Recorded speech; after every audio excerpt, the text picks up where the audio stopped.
29 years. That's how long the Winnipeg Blue Bombers and their fans waited to celebrate another Grey Cup victory.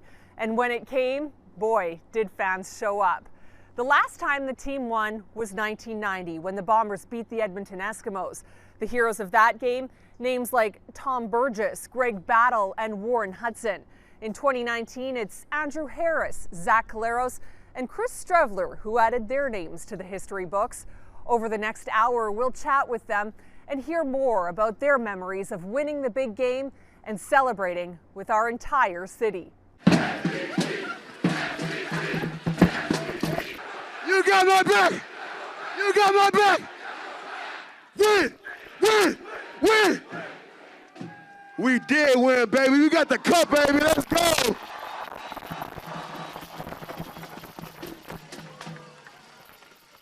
"2016, only had one goal in mind, was this thing. We got it, man. It's not leaving for a while. I love you. We did it, baby. Let's go!" In the world of pro sports, it's not often you see a high school football player go on to be named MVP of his hometown's CFL team. Well, this field at Oak Park High School is one of the places Andrew Harris began his football journey. After starting his career with the BC Lions, he signed with the Bombers in 2016 with one goal in mind: bringing the Grey Cup home. Before the playoffs, before the Grey Cup, it was such an up and down season for you personally, for you guys. You end up finishing that regular season in third place. You know the odds are a little bit longer. You're going to have to go on the road and win a couple of games. Was the thought of you guys being underdogs, did that help you in a way at all? Do you think that was a good thing for you guys rather than being favorites? How did you guys view being kind of that underdog getting into last season's playoff run? Yeah, I think if anyone understands kind of how our coaching staff and our management kind of operates, and that underdog role is definitely something that we thrive in. And I think when we talked about being the underdog and kind of fighting for everything that we had and playing with nothing to lose, because people had already kind of counted us out, that was a vibe and that was an energy that boded well for us, because we really had that chip on our shoulder. And again, we started off very hot and out the gate, and with injuries and different things of the season, we definitely stumbled a bit and found ourselves in that situation. But we played with something to prove, and we were excited to get out there and show it. Was there a turning point either maybe late in the regular season or at some point in that first playoff game where you thought things really just started rolling in your way?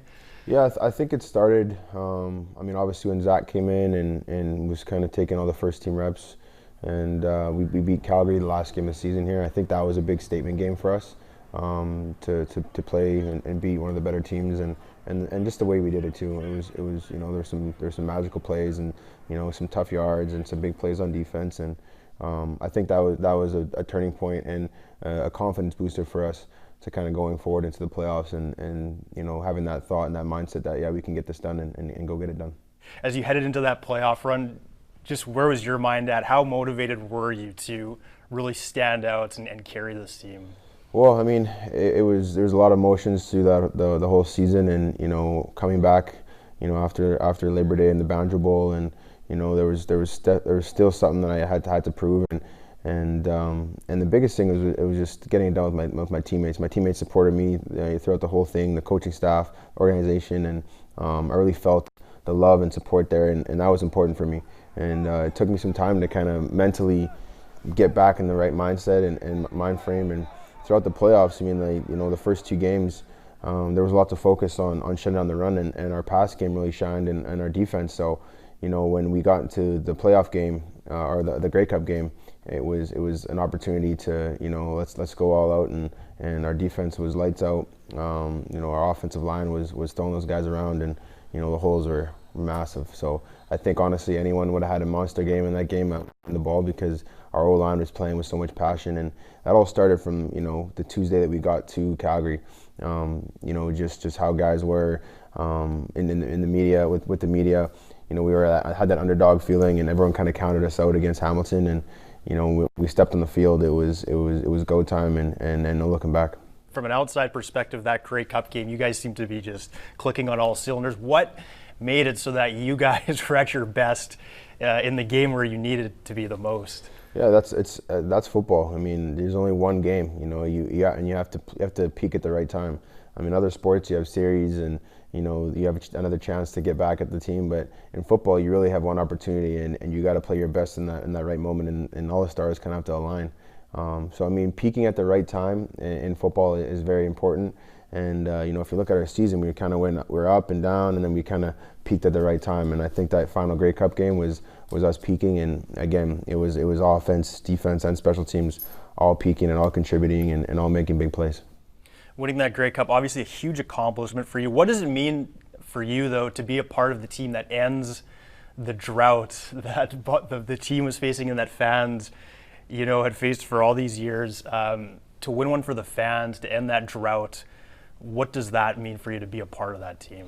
Well, it's something I envisioned from 2016 coming here, and I knew I wanted to be part of something special. And I mean, the team had, you know, the right people in place, and throughout the 4 years there was great additions. And at the end of the day, the locker room was amazing, the fan support was amazing, and again, through all that adversity, there was great support. And you know, there was definitely lots of talk about this drought and what it would mean to the city, to the province, to bring a Grey Cup back. And you know, that's something that definitely weighed on me a lot, and you know, there's lots of pressure that I put on myself and from friends and family to go get it done. So to be able to accomplish a goal, a dream, to do something that you sought out to do, it's an amazing feeling. And you know, it just goes full circle from grassroots to everyone that kind of helped me out. You kind of reflect on all the people that got you to where you're at, and there's a lot of appreciation and love from the community. And you know, it was just a great accomplishment to share with the province and everyone around that was a part of it. Yeah, and what are your best memories of that parade? You guys finally get back here and you're able to celebrate with your fans for the first time. You won all these games on the road away from home. You finally get to see your fans. Just what are your best memories of that day? I didn't really know what to expect. I thought, you know, we first turned on to Portage, that it would be like a couple blocks, and it was almost like as we got closer to the Forks, the crowd got bigger and bigger and bigger. My daughter and my wife were alongside me the whole way, and I remember we got to the Forks and it was getting so crazy with the fans and the players were losing their minds. I actually looked at my daughter and she was like kind of freaked out about it. She was crying. So to me, like, that moment was like, oh my God, this is so madness. There's so much madness going on right now that my daughter's kind of scared or frightened about it, you know. So, which is it's kind of like that chaos. And I just gave her a hug and kiss. I'm like, hey, it's almost over. We'll get home soon, kind of thing. But to me, that was kind of a special moment, that she was kind of like, wow, this is insane. And after I talked to her, I was like, what were you thinking? He was like, I just didn't know what was happening. It was just like people are just going nuts, and it was just chaos. So it was kind of a cool moment for me to kind of just see how much madness was going on around us, and how much excitement. Another one, obviously, too, is you know, I remember being up there and Bob Irving from CJOB, you know, he was saying some words, and I started crying too. So lots of emotions, and he actually told me, just like, he's like, pull it together. You got to go talk to your fans, to your people here. So I mean, yeah, like lots of emotions, lots of excitement, and definitely a day I'll never forget. Now that we are hitting the 1 year anniversary mark, maybe you've had a little bit more time to reflect on it than you normally would have had there been regular season and playoffs and stuff like that. But and you've kind of done it already, but just kind of sum up last year, sum up the moment and everything. How do you look back on last year and everything that it brought with it? Yeah, I mean, I guess I would just sum it up as a dream come true, and again, whenever you have an opportunity to say I'm going to do something, or I want to do something and get it done, and do it in the fashion it was done, when you know you're kind of those ebbs and flows of the season, it just makes the story of the journey that much better. And it's just a lesson for many people that, you know, you might have a goal or a dream. There's going to be bumps along the road, and if you just stick at it, stay with it, trust the process, you know, great things can happen, and you can accomplish what you set out to do. He stole the show from the moment the parade started. Coming up, Chris Strevler shares his memories from Grey Cup and some details around that now famous fur coat.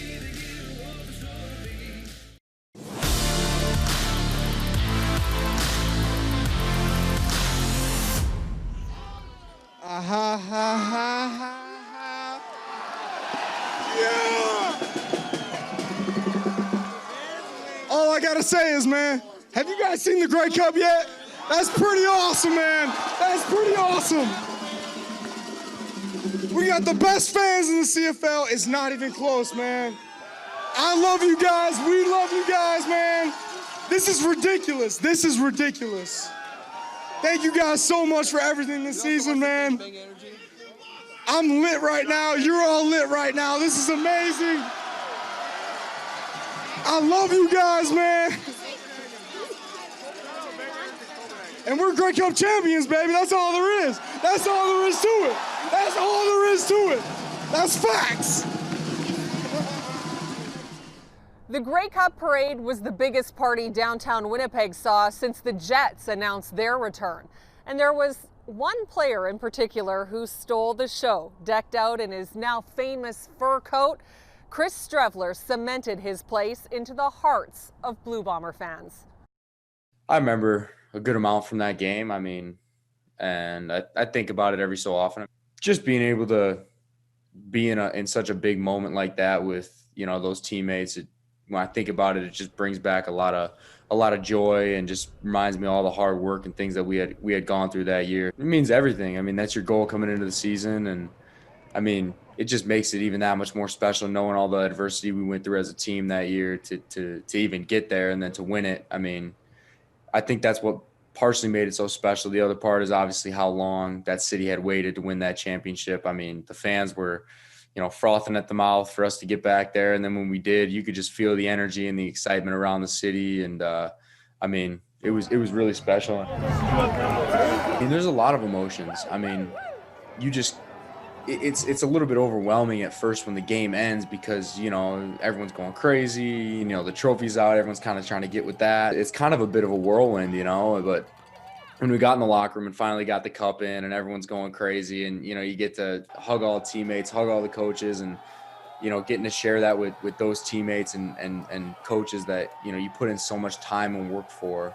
with. I mean, I just remember hugging those guys and to know you accomplished that goal means a lot. And then when you get back, you know, there's, I don't know how many people, but I'm sure it was at least 1,000 or a couple thousand people waiting at the airport for us, which was just kind of like, okay, like this is a really big deal. It kind of set everything in. And then, you know, spent that night with some teammates. Then we had the parade on Tuesday. And obviously that was just an unbelievable experience. I have no idea how many people were there, but it felt like the streets were lined the entire way. There was just a group of people that was following the truck that I was on because we had the Grey Cup.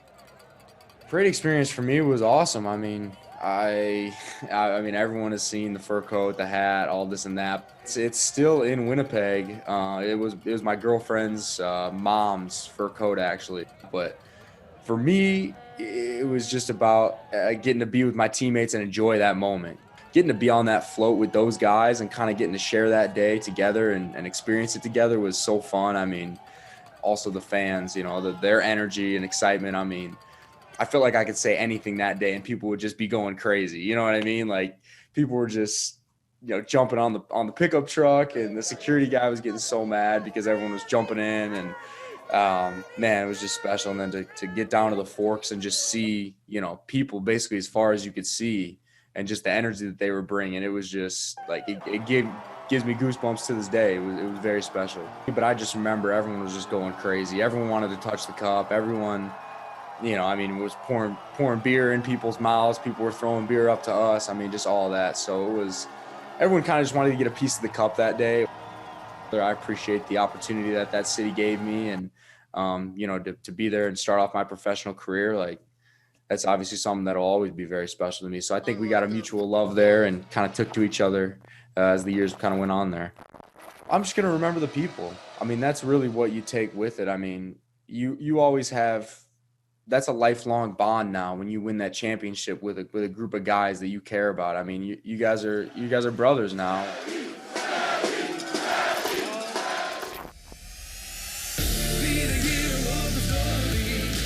Just ahead, many fans think he's as much part of the team as the players. The voice of the Blue Bombers, Bob Irving, joins us next to share some of his favorite moments covering the team over the last 4 decades.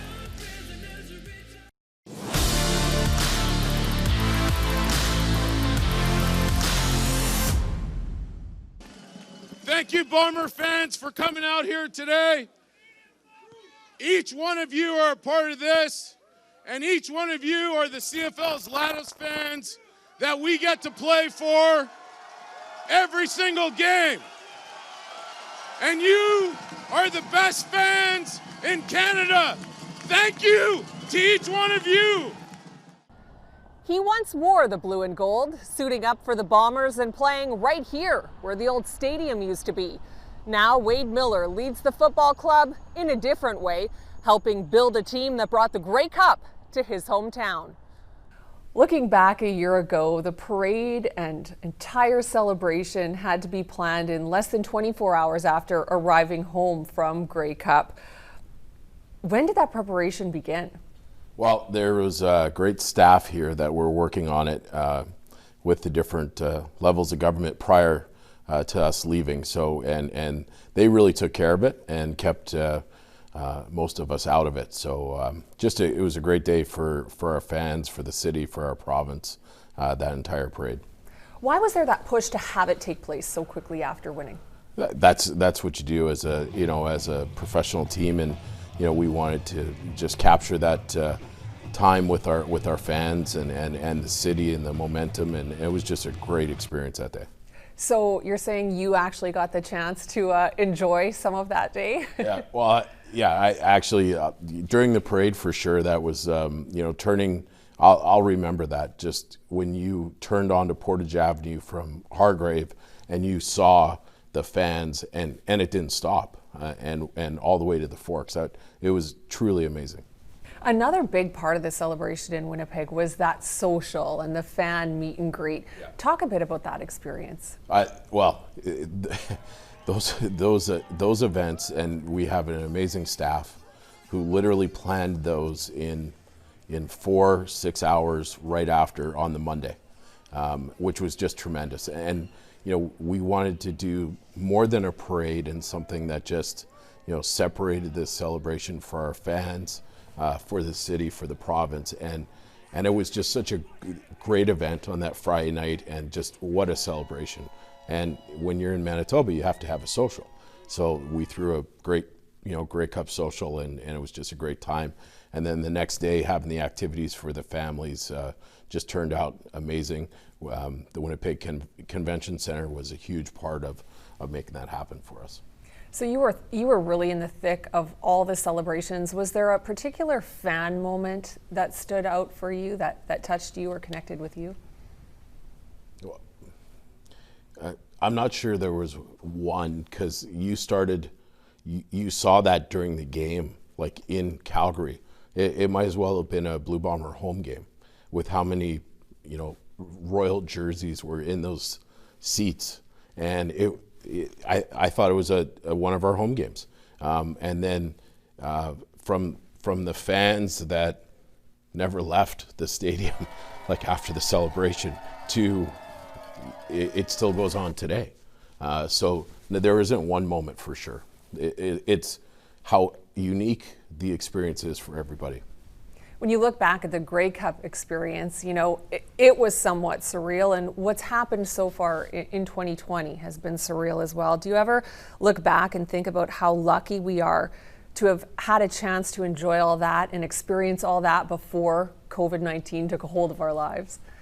Well, you got to move forward, and I think in June my son said to me, which was, for a 14-year-old, a pretty thoughtful statement. He says, last year was the best year to win the Grey Cup and maybe the worst, which was very interesting for a young man to come up with that. So now we move forward, and how are we going to win the Grey Cup in 2021? If there's a person off the field that means as much to Bomber fans as the players, it's Bob Irving. He's been covering the team for 45 years and has shared in many of the highs and lows with the Blue and Gold. We asked Bob to share some of his favorite memories. Bob Irving, voice of the Winnipeg Blue Bombers. Thanks for taking time out of your day to do this. My pleasure. I mean, what have you been up to this off season, Bob? Well, I played a lot of golf this summer because there were no football games to call, and I quite enjoyed having a chance to play more golf, as much as I missed doing the football games. And then once the colder weather sets in, I'm like everybody else. I'm kind of trying to fill the day. Everybody else is not working, trying to fill the days and keep busy. We've been about a year removed from a massive Grey Cup triumph. I mean, as you look back on that, how does that stack up compared to, 47 other years of calling games? Well, if the Grey Cup was going to be played this year in Regina, it would be my 48th consecutive Grey Cup game. So I've seen a lot of them, and they kind of run together after a while. The Bombers have won a few of the ones I've been at, and they were very memorable. But this most recent one in 2019 is, and maybe because it's most recent, is one that was very special for me, being around the team and calling the games for so long.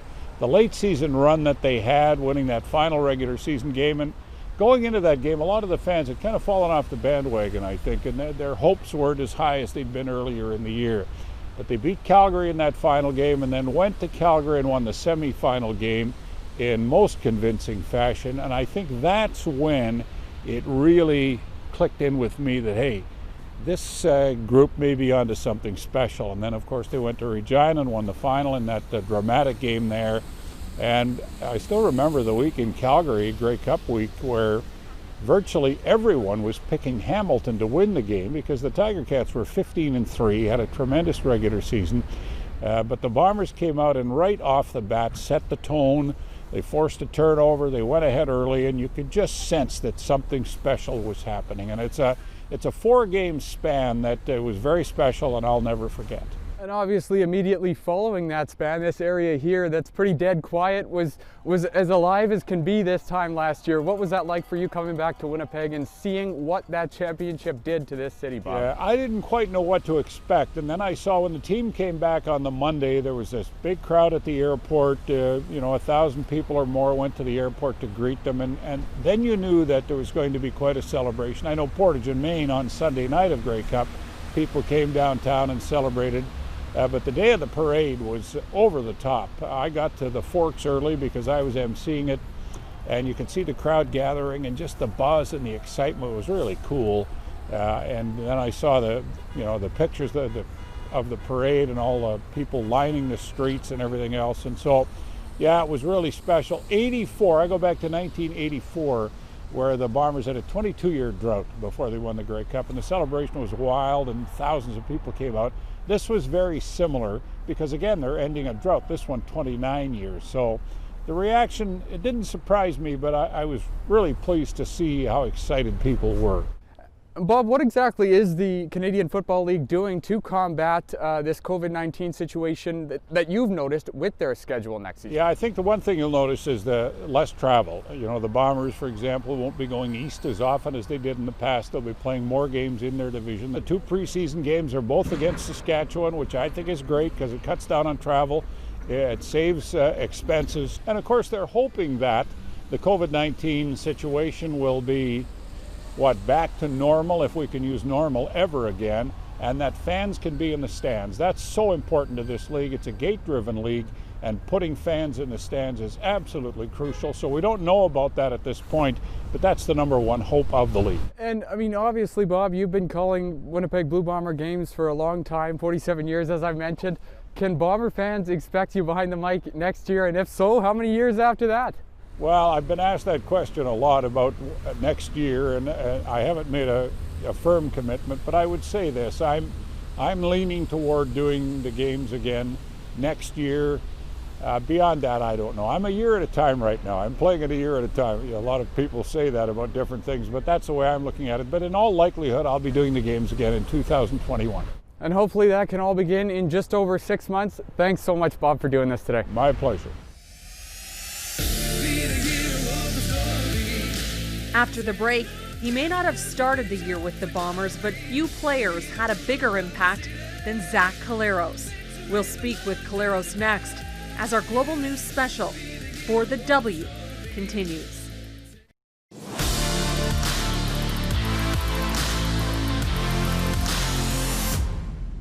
I don't like to talk publicly very much, but I love you guys, man. This was awesome. Awesome. I couldn't imagine I'd end up here this year with you guys. Yeah. Yeah. why I lit this damn cup. Grey Cup champions, man. Grey Cup champs. Let's go. It's a season that could have been somewhat forgettable for Zach Collaros, but after a late season trade, it's now one he'll remember forever. He started the year in Saskatchewan, got traded to Toronto, then to Winnipeg, and finished it by raising the Grey Cup on the field in Calgary. Well, he only played one regular season game for the Blue Bombers, but that was enough to be named the starter during the playoff run to the Grey Cup. Quarterback Zach Collaros joins us now. Zach, thanks so much for being with us today. Oh, thank you for having me on. It was a roller coaster season, from the Riders to the Argos to the Bombers, and ending with a Grey Cup. And as the guy on that roller coaster, can you put it into words? You know, I've been trying to do that now for over a year, and there's still not really one thing, one word to kind of put my finger on and call it, but it was definitely a wild ride, and you know, obviously ended the best way possible for me personally, and you know, for our organization, and you know, went through a lot and couldn't have done it without my family, my wife especially, and but you know, overall it was a fun year. Met a lot of great people along the way, and again ended up at a great organization that I'm happy to be with moving forward. How much did you enjoy working in tandem with Chris Strevler? Oh, it was great. Chris was a great person, great teammate. That entire room was first class when I got there. So you know, Matt Nichols being a starter originally and suffering an unfortunate injury, you know, welcoming to the room again, as well as Chris. And it was a great environment to work in, and something I'm very fortunate for, because that's a tough adjustment for any position group, but you know, especially the quarterback room when a guy's brought in, and especially toward the end of the year when you've been working to play all year, and they bring a guy in to play down the stretch. That's not easy to deal with, and everybody was first class. Did you think much about what everyone was saying about your so-called revenge tour leading up to the Grey Cup last year? It meant beating the Riders, who of course you started this season with, and then no doubt some drive to beat Hamilton as well after that hit from Lawrence. Yeah, I'd be lying to you if I said that wasn't on my mind. I guess I really wasn't hearing it from outside entities, but you know, being able to go into Saskatchewan and win, it was a really sweet feeling, you know, especially the way things ended there. And then, you know, obviously from spending 4 years in Hamilton, you know, putting a lot of effort in there, and, you know, thinking that was where I was going to play for the rest of my career. And then, you know, ultimately being traded to Saskatchewan. Yeah, it was very sweet, the way that things ended, beating Saskatchewan and Hamilton for sure. Take us through the Grey Cup celebration from your perspective, those first moments on the field. Let's start there. Yeah, you know, I think the entire second half, and especially late in the third quarter and fourth quarter, there was a sense that, you know, we really got this thing. Let's finish it off. Let's not make mistakes. Let's run some clock, and you know, we're going to be champions. But you know, after taking that knee there at the end of the game, and you know, hugging some guys, my first thought really was, where's my wife? Where's my family? Really wanted to celebrate with them, but you know, kind of just had a moment of, you know, chaos there, trying to find them, and then, you know, ultimately later in the night, you know, at the after party, and then just sitting, you know, in the hotel room with my wife and talking about things was a really great feeling, and just an incredible way to end, you know, like you said, a roller coaster year for myself, and to be able to bring, you know, a Grey Cup to Winnipeg, you know, when there hadn't been one in so many years, was an amazing feeling. What was it like touching down at the airport back here in Winnipeg? That was really cool. You know, I feel like we didn't sleep for those 24 to 48 hours. And, you know, I didn't know what to expect when we touched down, but, you know, turning that corner at the airport and seeing our fans there was just a really surreal and amazing feeling. And then obviously, you know, from that onto the parade. The parade was really cool. You know, again, didn't really know what to expect there. It was a cold day, but, you know, it felt like the entire city was there. And, just being able to see how happy everybody was, teammates, fans, the coaches, everybody who was included in that Grey Cup win, which is really, really cool to be a part of, and something I always cherish. You say you didn't really know what to expect from that parade. Did you expect a crowd of that magnitude? To be honest, I didn't. And again, I think we started there in a little alleyway. I can't remember which street we were on, but we turned the corner and I stood up and looked and I was like, wow, there's a lot of people here. And it seemed like it was just never ending.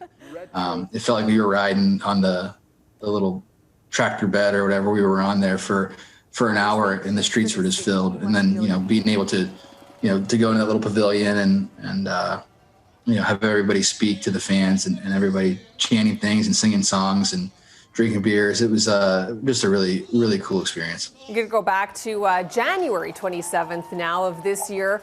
How important was signing with the Bombers for that 2-year extension, your 4th CFL team?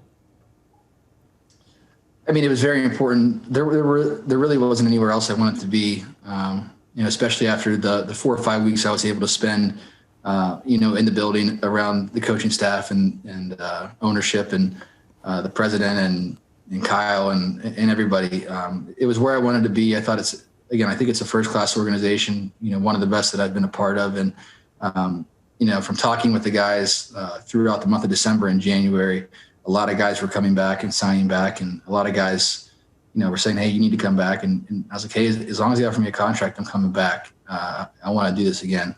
And it's unfortunate, with the pandemic going on, that we weren't able to do that this year. But I think we're all very hopeful for 2021. And, if there is a season, really looking forward to getting together again and going after this thing again. Zach, what has this time away from the game meant to you? What have you learned? I learned how much I really love the game of football, and I love competition and those things. I think everybody can attest to that. But, obviously it makes you think about life after football and what you're going to do when you're done playing. And, I'm fortunate to have some great people around me, like I said earlier, that could help me navigate that. But, and from having our first child, my wife and I, being able to spend these last 7 months with her, is something that's very rare, I'd imagine, for a lot of people to have so much, quality time. And it's something, again, that I cherish and don't take for granted. But, we're all itching to get back on the field for sure.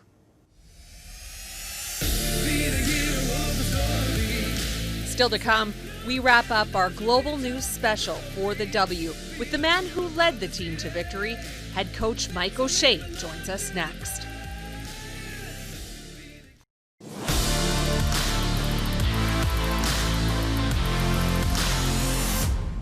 The tremendous amount of gratitude we feel from our fans, from the city, from the province, the support we get, it truly is overwhelming. That feeling of gratitude will never end. I stand up here with part of my family. My son's off at university, but my daughters and my wife. And as a community, as a city, you guys have made them feel so welcome. Moving here 6 years ago, we sold everything. We burnt the boats. We showed up here, and it's been fantastic. That's your cup. It's your cup, Winnipeg.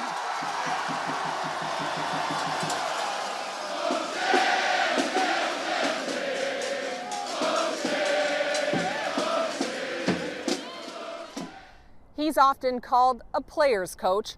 Coming to the Bombers in 2013, Mike O'Shea brought the same gritty approach to the team he brought to the field when he played in more than 270 CFL games. And O'Shea says 2019's banner year is just the beginning. You guys had this kind of up and down year where you started off so well and then things kind of started going the opposite way, and you went into that playoff run as underdogs. Maybe the expectations weren't as high as in previous years. Did the underdog mentality help you at the end of the day? Well, I think the expectation of every player in the room and every coach is that we're going to win the championship. So I wouldn't say the expectation was lower at all. I do think because of the way we handle the regular season and each game, and we sort of compartmentalize every single game, and we look at the reasons why we won and lost, I think it was pretty easy to keep moving forward. And we don't tend to complicate things by talking about being 4-6 in the last 10 or whatever it is, right? We won our last game against Calgary. We had a bye week. We had lots of time to prepare, and each and every guy on the team understood why we won or lost each and every game in the season. So I think with that kind of clarity, you don't get bogged down with stats and numbers that are all based on history and not based on the present, right? So we knew we had, formidable opponents, and we knew we had to do it all on the road. But a Grey Cup game, they talk about 3 on the road, whatever. A Grey Cup game is always on the road. Well, I shouldn't say it's always on the road. They're mostly on the road, I don't know how you felt about each of your team's performances in the playoffs, but from an outside perspective, it seems like your best game was the Grey Cup game against Hamilton, where it seemed both sides of the ball you guys were clicking. First of all, is that how you felt about it? Was that your best game of the playoff run? And what allowed you guys to be at the top of your game during the game where you kind of needed it most? What allowed our guys to play with that kind of freedom, in the final game? That's hard to say. I think that's more of an individual type of deal, right? But you're right. I think we did play our best game in the Grey Cup. I thought especially our fronts, our defensive and offensive lines, played exceptionally well, and made a lot of things happen for us. I think there were parts of all 3 playoff games that were really rewarding for the players, and there was also parts where they'd like to have some plays back, but that's every football game, right? That's probably every game in pro sport, is you'd like to have some plays back.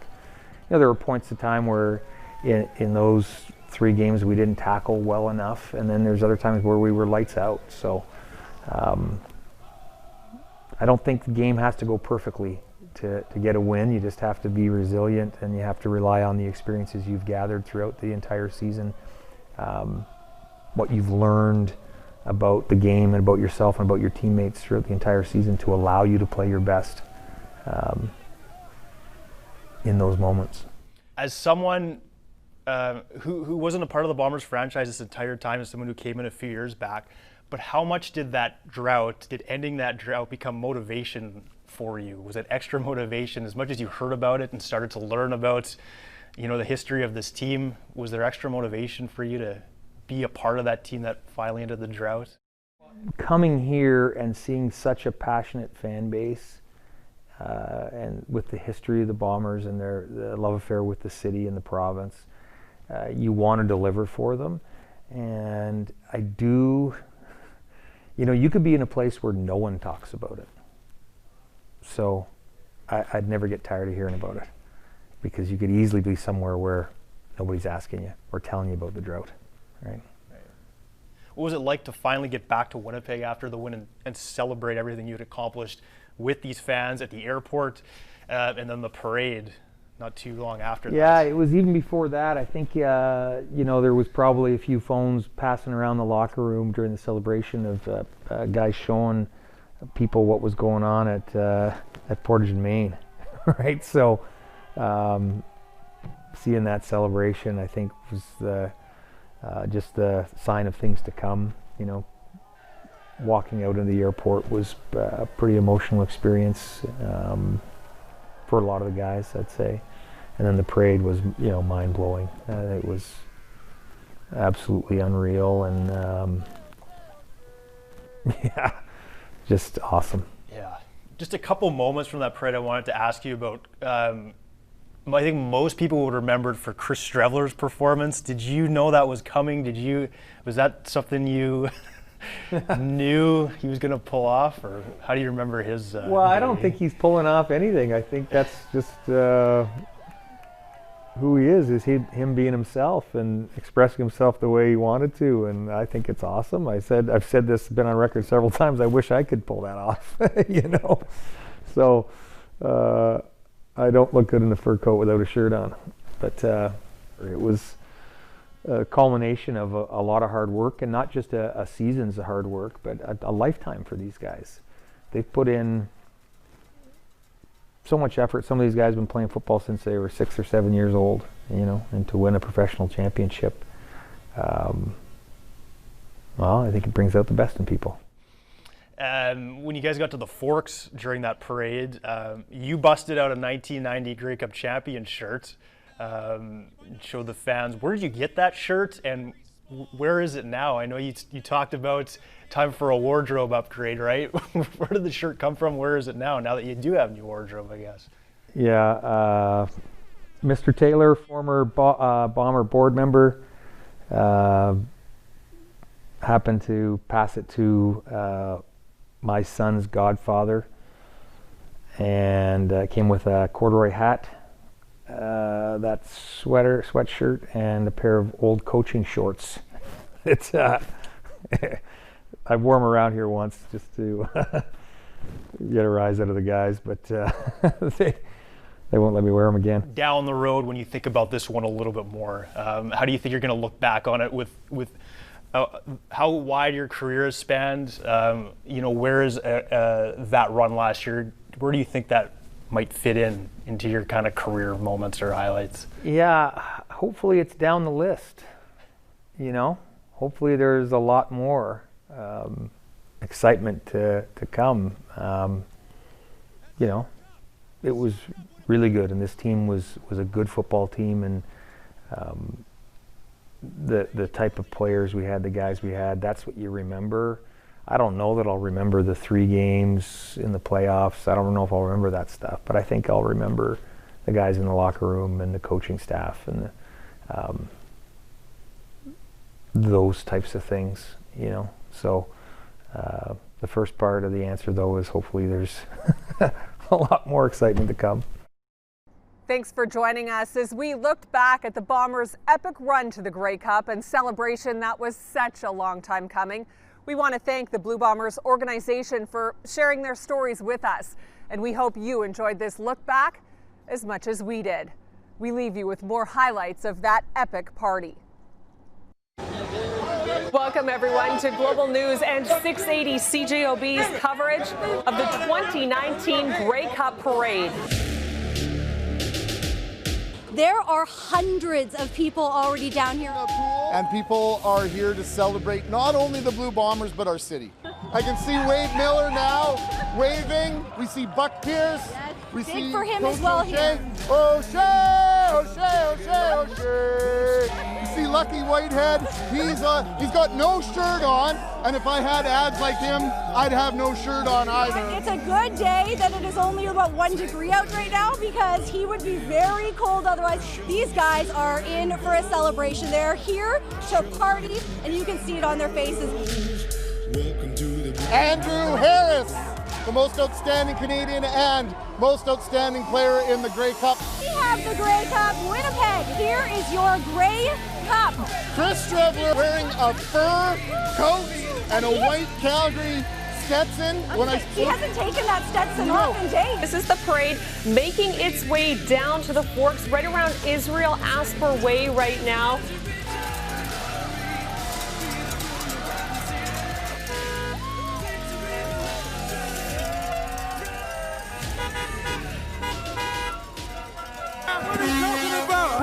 What are you talking about, huh? When we out here, Grey Cup 10, 2019, let's go. Ready, got to be stronger. Ready, got to be great. Ready, got to be stronger. Ready, victory belongs. It's just, you know, a wonderful atmosphere. And I'll tell you, this place is going to absolutely erupt. Come on down to Winnipeg.